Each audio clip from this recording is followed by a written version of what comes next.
हाँ जी भाई। नमस्कार सभी को राम राम। कैसे हो सभी? कमेंट करके बताओ कैसे हो सभी।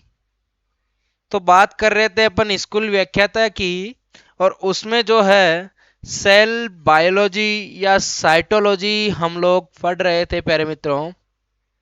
और हाँ, उसमें हम लोगों ने अब तक जो है सेल एनोलप के बारे में पूरा का पूरा अध्ययन कर लिया है, यानी कोशिका के बाहरी आवरण को हमने पूरा पढ़ लिया है।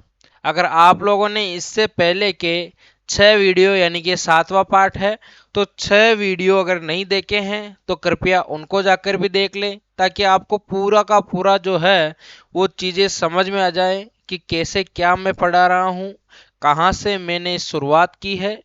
और हाँ, कई लोग मुझे जो है कमेंट करके बोलते हैं कि आप जो है पीजी का भी सिलेबस कराओगे क्या?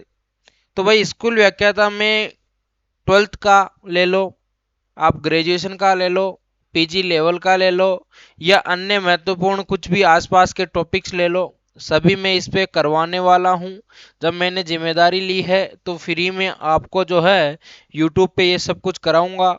लेकिन उसके लिए एक जो है वादा आपको मुझे करना पड़ेगा, कि आप जो भी मेरे साथ अभी बंदे जुड़ रहे हो, जो भी स्कूल व्याख्याता जीव विज्ञान पढ़ना चाहते हो, या वरिष्ठ अध्यापक के जो बंदे हैं, वो सभी अभी जाके जो है यूट्यूब चैनल को सब्सक्राइब करेंगे और वीडियो को पूरा देखेंगे। भाई, आप लोगों के लिए मेहनत हम लोग कर रहे हैं, अगर आप लोग पूरा नहीं देखोगे तो कैसे क्या काम चलेगा। तो चलिए, फालतू बातों को तो रखते हैं साइड में और शुरुआत कर देते हैं। नहीं तो अभी फिर वही दिक्कत हो जाती है, हमारे क्या मैडम माते आने लग जाती है कि सर आप क्या बच्चों को फालतू बातें बहुत बताते हो, है ना। तो शुरुआत कर देते हैं, ठीक है। अब देखिए, सबसे पहले कल हमने जो है वो बात की थी किसके बारे में, सेल मेम्ब्रेन के बारे में बात कर ली थी। और सेल मेम्ब्रेन पूरा का पूरा हमने पढ़ लिया था। और इसमें जो है इंपॉर्टेंट प्रश्न में एक बार फिर से आपको रिपीट करवाना चाहूंगा कि कौन कौन से सेल मेम्ब्रेन में प्रश्न बनते हैं।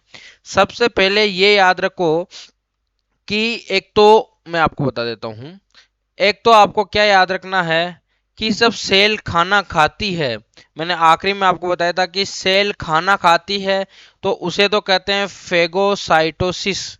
और जब सेल जो है वो खाना, या सॉरी पीती है, सेल पीती है तो उसे बोलते हैं पिनोसाइटोसिस।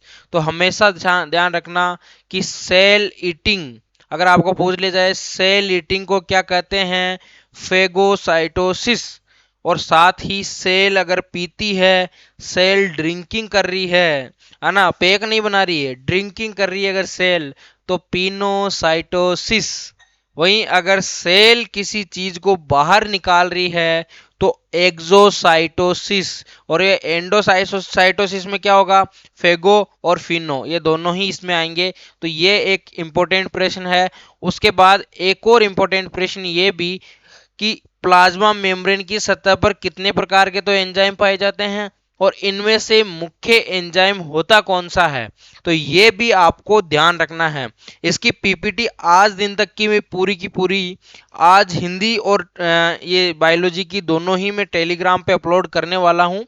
तो जिन बच्चों को ये नोट्स चाहिए भाई, वो जाके इनको डाउनलोड कर लें और अपने प्रिंट आउट निकलवा के साथ पढ़ते रहें, है ना। तो चलते हैं आज की कक्षा में बिना किसी देरी के। और आज जो है वो सेल ऑर्गेनेल्स की तरफ चलेंगे, क्योंकि सबसे महत्वपूर्ण पार्ट ही यही होता है अपने किसी सेल का।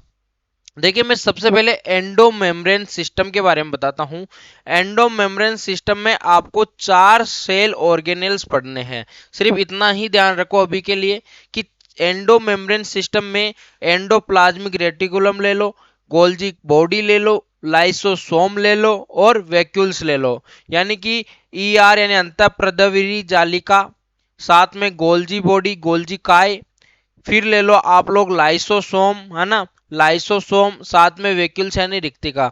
इन सब चीजों का अध्ययन किसमें करेंगे हम लोग, एंडोमेम्ब्रेनिक सिस्टम में। किसमें, एंडोमेम्ब्रेनिक सिस्टम में, ये ध्यान रखना। इसके अलावा सभी सेल ऑर्गेनेल्स जो है वो एंडोमेम्ब्रेनिक सिस्टम में नहीं आते हैं, उसका भाग नहीं होते हैं। ये बात आप लोग कान खोल के सुन लो भाई। है ना। तो हमें पढ़ना क्या है अभी, अभी ये 4 सेल ऑर्गेनेल्स आपको पढ़ने हैं सिर्फ और सिर्फ। तो मैं जैसे कराऊं वैसे ही आपको पढ़ना है। इस क्रम को आप लोग जो है, आप लोग क्रम के वार अगर वीडियो देखोगे, क्रमवार वीडियो देखोगे, तो फिर आपको दिक्कत नहीं आएगी, आपका पूरा सिलेबस हो जाएगा। अभी एक्स्ट्रा दिमाग नहीं लगाना आपको, ठीक है। एंडोमेम्ब्रेनिक सिस्टम में 4 सेल ऑर्गेनेल्स पढ़ने हैं, endoplasmic reticulum, Golgi body, lysosome और वैक्यूल्स, ठीक है। इनके अलावा सभी सेल ऑर्गेनेल्स किसमें नहीं आएंगे, एंडोमेम्ब्रेनिक सिस्टम में नहीं आएंगे प्यारे मित्रों, ठीक है। अब चलते हैं आगे, अब चलते हैं आगे। देखिए एंडोप्लाज्मिक रेटिकुलम के बारे में सबसे पहले पढ़ेंगे, और आज में मैं एंडोप्लाज्मिक रेटिकुलम सिस्टम जो है पूरा का पूरा ये कोशिका का अंग जो है ये मैं कराना पूरा पूरा पूरा कराने की पूरी कोशिश करूंगा, ठीक है। तो आप लोग इस वीडियो में पूरा बने रहेंगे। देखिए इसकी जो खोज है वो कीथ पोर्टर ने की थी। किसने, कीथ पोर्टर ने सर्वप्रथम की थी, जिसको हम लोग के पोर्टर भी कहते हैं। मैंने पूरा नाम यहाँ पे लिख दिया है। कई बार कीथ पोर्टर भी दे दिया जाता है। कई बार क्या है कि आजकल जो है आरपीएससी जो है वो प्रश्नों को घुमा के देने लग गई है। तो कई बार आप लोग पी पोर्टर दे दें, वहां पे सी पोर्टर दे दें, तो आप लोग जो है के पोर्टर या कीथ पोर्टर का ध्यान रखना। कीथ पोर्टर ने जो है इसकी खोज की थी। और ये जो है ये प्रोकैरियोटिक कोशिकाओं में और आरबीसी में क्या होता है, एब्सेंट होता है। जब मैंने आपने प्रोकैरियोटिक और यूकैरियोटिक में डिफ्रेंसिएशन करना बताया था आपको, जब मैंने बताया था कि ये निम्न निम्न कोशिका के अंग है जो प्रोकैरियोटिक सेल में एब्सेंट होंगे, साथ ही आरबीसी में भी ये जो है एंडोप्लाज्मिक रेटिकुलम क्या होता है, एब्सेंट होता है। एंडोप्लाज्मिक रेटिकुलम को शॉर्ट में क्या बोलेंगे, ई आर बोलेंगे। क्या बोलेंगे, ई आर बोलेंगे। और यूकैरियोटिक सोल जो है सेल, उसमें ये जो है उपस्थित होता है। यूकैरियोटिक सेल में क्या होता है, उपस्थित होता है। इस बात का ध्यान रखना। साथ ही एक और बात आपको और इम्पोर्टेंट, एक और बात और इम्पोर्टेंट जो है वो ध्यान रखनी है। कई बार ये प्रश्न पूछा हुआ है। एक तो ई आर, एक माइक्रोट्यूबल्स और एक माइक्रोफिलामेंट और एक इंटरमीडिएट फिलामेंट, ये चारों ही चीजें जुड़ के एक साइकोस्केलेटन नामक संरचना बनाती है, जिसे हम लोग कोशिका का कंकाल कहते हैं। ध्यान रखना। अब आपको पूछ सकता है वो कि कोशिका कंकाल किन किन के द्वारा निर्मित होता है, या फिर किन के जो है किन इनमें से कौन सा जो है कोशिका कंकाल की भूमिका में जो है वो शामिल नहीं होता है, ये ध्यान रखना। तो हमेशा endoplasmic reticulum, microtubules, microfilament, intermediate filament, ये सब मिलके किसका निर्माण करेगी, साइटोस्केलेटन का निर्माण करेगी, जिसे हम लोग बोलते हैं कोशिका का कंकाल। समझ में आया बात यहाँ पे, ठीक है। यहाँ तक कोई प्रॉब्लम नहीं होनी चाहिए भाई, है ना। और प्रॉब्लम हो रही है तो भाई इसका जो है सॉल्यूशन में कमेंट बॉक्स में आप लोग जो है प्रश्न डाल दो, उसका सॉल्यूशन मैं अगले वीडियो में लेके आ जाऊंगा। ये मैं हर बार बोलना भूल जाता हूँ, मैं सोच के आता हूँ भाई आज बच्चों को बोल दूंगा। भाई आपके मन में कोई प्रश्न हो तो वो जाके कमेंट में जो है वो डाल दो, है ना। ठीक है, आप लोग आराम से मेरे साथ साथ पढ़िए, चाहे 2 की स्पीड में करके पढ़ोगे ना तो भी उसमें दिक्कत नहीं है अपन, लेकिन वीडियो को पूरा देखा करो, ठीक है। ईआर के छोटे छोटे टुकड़े क्या कहलाते हैं, माइक्रोसोम्स।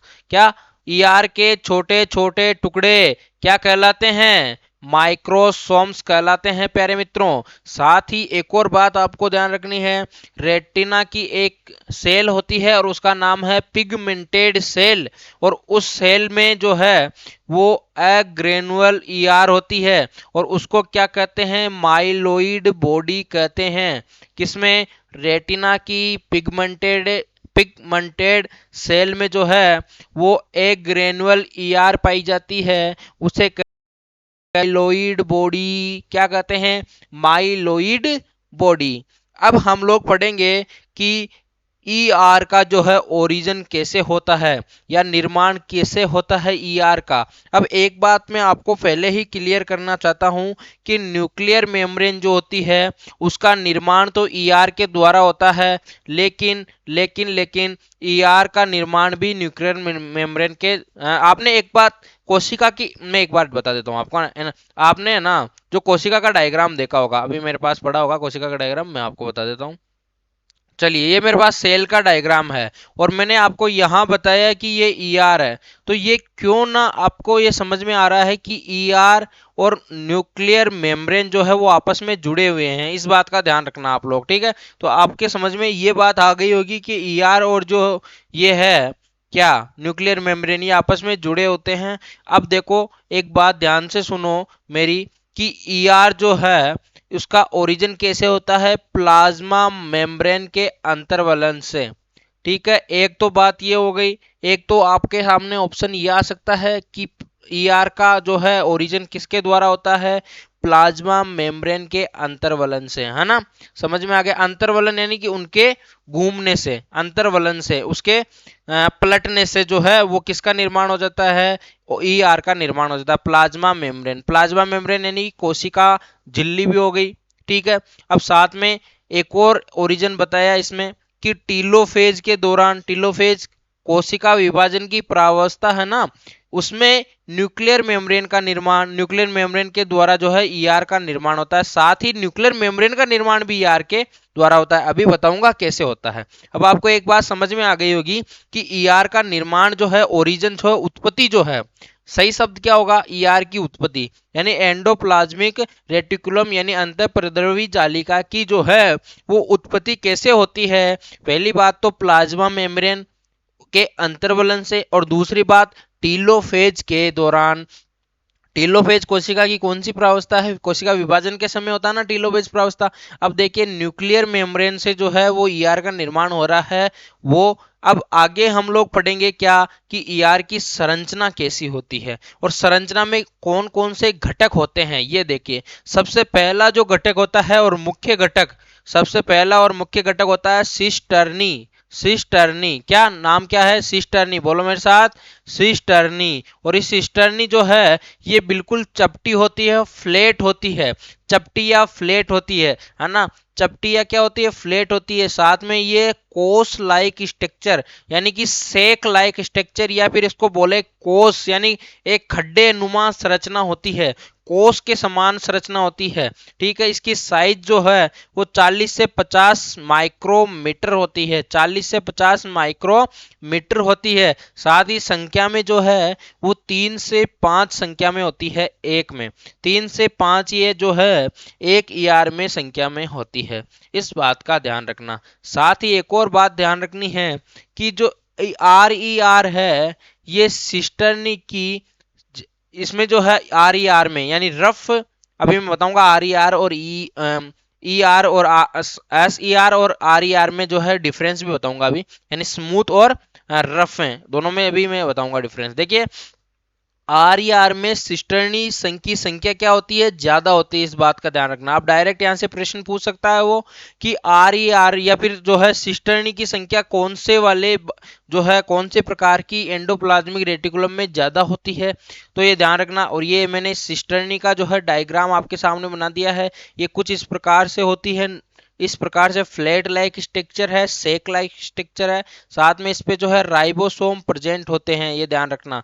किस पे, राइबोसोम प्रेजेंट होते हैं, इस बात का ध्यान रखना। ठीक है, अब चलते हैं अगले, वेसिकल्स या वैक्यूल्स। ठीक है, इसकी जो साइज होती है 25 से 500 माइक्रोमीटर होती है प्यारे मित्रों। साथ ही इसकी शेप कैसी होती है, गोलाकार शेप होती है इसकी।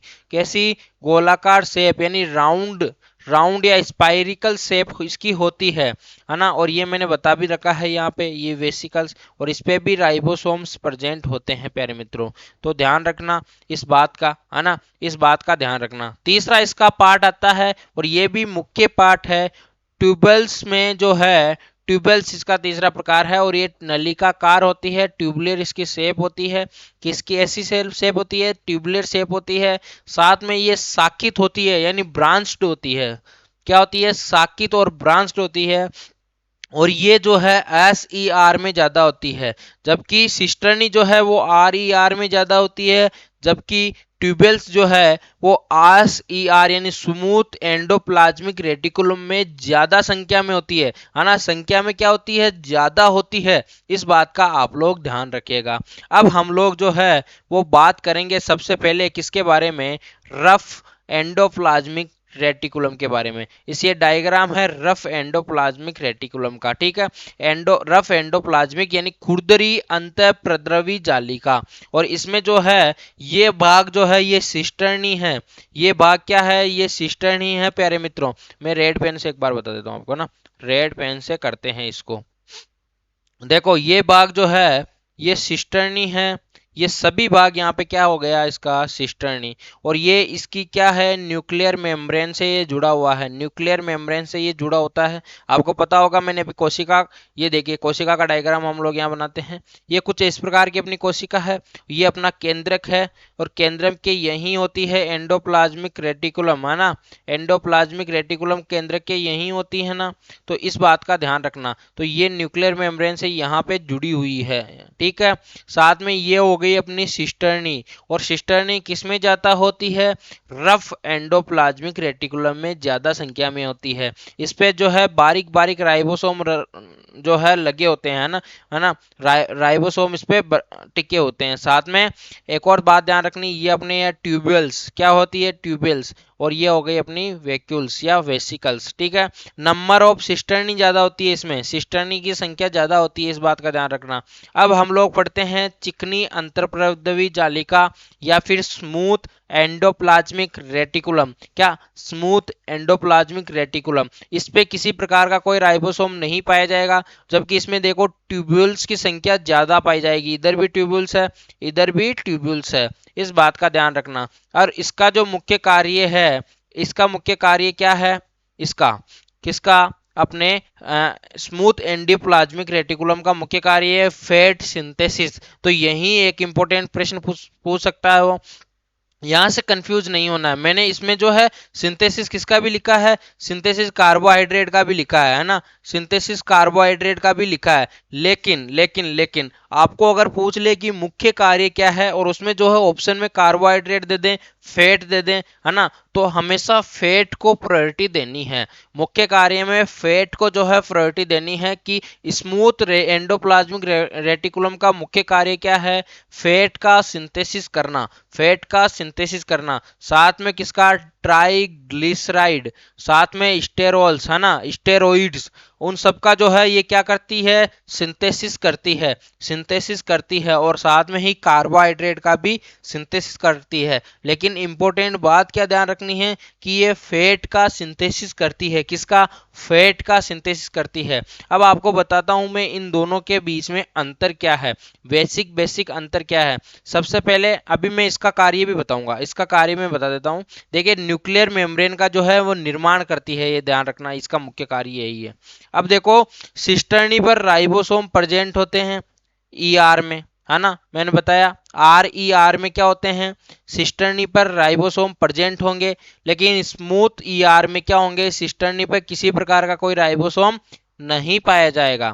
साथ में राइबोसोम जो है, राइबोसोम जो है वो राइबोफोरीन प्रोटीन की सहायता से सिस्टर्नी से अटैच रहते हैं। कौन से प्रोटीन, राइबोफोरीन प्रोटीन होता है, उसकी सहायता से सिस्टर्नी पर राइबोसोम अटैच रहते हैं। लेकिन इधर तो जो है राइबोसोम पाए ही नहीं जाते हैं सिस्टर्नी पे, तो किसके द्वारा अटैच रहेंगे, यहाँ अटैच करने की जरूरत ही नहीं है, इसीलिए राइबोफोरीन प्रोटीन इसमें जो है वो एब्सेंट पाया जाएगा, एब्सेंट पाया जाएगा। अब आपको डायरेक्ट पूछ सकते हैं कि स्मूथ ईआर में जो है वो राइबोफोरीन जो है प्रोटीन पाया जाता है या नहीं पाया जाता है, तो हमेशा नहीं पाया जाता है स्मूथ ईआर में, ध्यान रखना।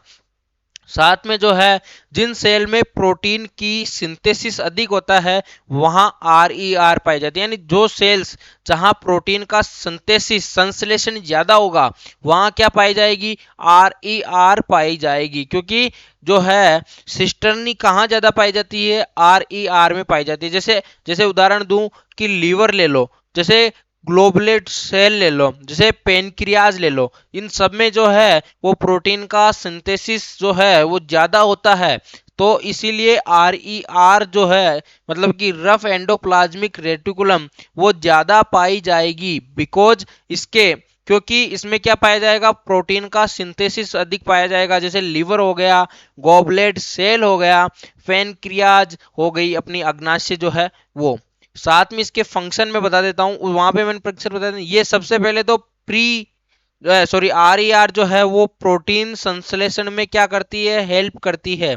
सबसे पहले ही बात ध्यान रखो कि प्रोटीन सिंथेसिस में हेल्प कौन सी करती है, RER करती है। साथ में न्यूक्लियर मेम्ब्रेन का मैंने भी बताया था ना, न्यूक्लियर मेम्ब्रेन या कायोथीका का क्या करती है, निर्माण करती है। न्यूक्लियर मेम्ब्रेन को मैंने पहले ही बताया था कि इसको कायोथीका भी कहते हैं, है ना, ये ध्यान रखना। साथ ही यहाँ पे जो है जिन सेल्स में फैट सिंथेसिस अधिक होता है वहां क्या पाई जाएगी, SER पाई जाएगी। जहां फैट सिंथेसिस अधिक होता है, वसा का संश्लेषण अधिक होगा, वहां क्या पाया जाएगा प्यारे मित्रों, SER पाई जाएगा, यानी स्मूथ एंडोप्लाज्मिक या चिकनी अंतःप्रद्रवी जालिका पाई जाएगी। साथ में जो है एग्जाम्पल अगर इसके देखें, जो जैसे एड्रेनल कॉर्टेक्स हो गया, एडिपोज टिश्यू हो गए, फिर मसल्स हो गए, है ना। मसल्स में भी ये कौन सी पाई जाएगी, क्योंकि यहाँ भी जो है फैट का सिंथेसिस संश्लेषण जो है मसल्स में भी ज्यादा होता है, तो मसल्स का तो इंपॉर्टेंट याद ही रखना, है ना। और जिसके जिसके MSc में जो है वो अपने जो है रिसर्च पेपर में जो ये वाला है अपने सेल एंड मोलिकुलर बायोलॉजी, उसको तो ये जो है सेल बायोलॉजी आराम से पढ़नी ही चाहिए, है ना। अब आगे चलते हैं, अब इसके फंक्शन देखते हैं। किसके ध्यान रखना, ये स्मूथ RER के, यानी चिकनी चिकनी अंत प्रद्रवी जालिका के बारे में है। जालिका का क्या है, कार्य है, ध्यान रखना इस बात का। फंक्शन में सबसे पहले फैट का सिंथेसिस करना, और किसका, ट्राइग्लिसराइड का सिंथेसिस, स्टोरॉयल का सिंथेसिस, और साथ में जो है किसका, कार्बोहाइड्रेट का संश्लेषण, फिर डिटॉक्सिफिकेशन यानी विषैले पदार्थों को विषहीन करना, और ये विषहीन एक एंजाइम के द्वारा करते हैं जिसका नाम है क्या है, साइटोम पोसो, ध्यान रखना इसका। मैं एक बार कंफर्म करके आपको बता दूंगा, साइटोस फोसो है शायद, ऐसा कुछ करके ही एंजाइम है, मैंने एक बार पढ़ा था इसमें तो मैंने डाल दिया, ठीक है। साथ में यह है मसल्स में SER को क्या, मसल्स में जो SER पाई जाती है उसको बोलते हैं साइकोप्लाज्मिक रेटिकुलम, क्या, साइकोप्लाज्मिक रेटिकुलम। और ये किस में काम करती है, मसल्स कॉन्ट्रेक्शन में हेल्प करती है। मसल्स कॉन्ट्रेक्शन में क्या करती है, हेल्प करेगी, कौन कौन, साइकोप्लाज्मिक रेटिकुलम, इस बात का ध्यान रखना। फिर आगे और पढ़ते हैं, देखो ER जो है वो गोल्जी बॉडी के निर्माण में भी भाग लेती है। ER किसके भाग में किसके निर्माण में भाग लेगी, गोल्जी बॉडी के निर्माण में भाग लेगी। साथ ही ER जो है गोल्जी बॉडी और लाइसोसोम के साथ मिलकर एक सिस्टम का निर्माण करती है जिसे बोलते हैं grill system, GERL, grill system, ठीक है। साथ ही एक और बात ध्यान रखो, ER सेल के अंदर फैला हुआ विस्तृत सेल ऑर्गेनल्स है, जबकि गोल्जी बॉडी जो है एक निश्चित स्थान पे ही पाया जाता है। यानी ER तो पूरी सेल में फैला हुआ है, लेकिन गोल्जी बॉडी एक निश्चित स्थान पर ही पाया जाएगा।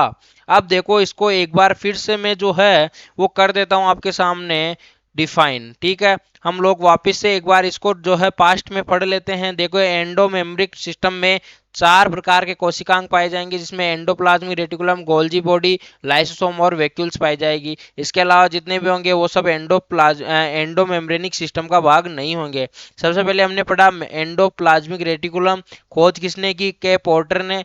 प्रोकैरियोटिक सेल और RBC में जो एब्सेंट होता है, यूकैरियोटिक सेल में जो है एब्सेंट प्रेजेंट होता है। साथ में जो है वो ER और माइक्रोट्यूबल्स और माइक्रोफिलामेंट और इंटरमीडिएट फिलामेंट सभी मिलकर क्या, कोशिका कंकाल का निर्माण करते हैं, इस बात का ध्यान रखना। फिर मैंने बताया कि जो ER के छोटे छोटे टुकड़े हैं उसको माइक्रोसोम्स कहते हैं, और रेटिना की पिगमेंटेड जो सेल है उस पे ग्रेनुअल ER पाई जाती है, उसको माइलोइड बॉडी कहते हैं। ER का ओरिजिन कोशिका झिल्ली के अंतर्वलन से और टीलोफेज के दौरान न्यूक्लियर मेम्ब्रेन से ER का निर्माण हो जाता है, दोनों ध्यान रखना। फिर हमने 3 इसके भाग पढ़े, जिसमें लेमिली या सिस्टर्नी, फिर वेसिकल्स या वैक्यूल्स, फिर ट्यूब्यूल्स, और इसके मैंने बताया आपको प्रकार, है ना। प्रकार में जो है इसके मैंने फंक्शंस आपको बताए। ये अपने रफ एंडोप्लाज्मिक रेटिकुलम है, जिसमें जो है सिस्टर्नी की सतह पर क्या पाए जाते हैं, राइबोसोम्स पाए जाते हैं।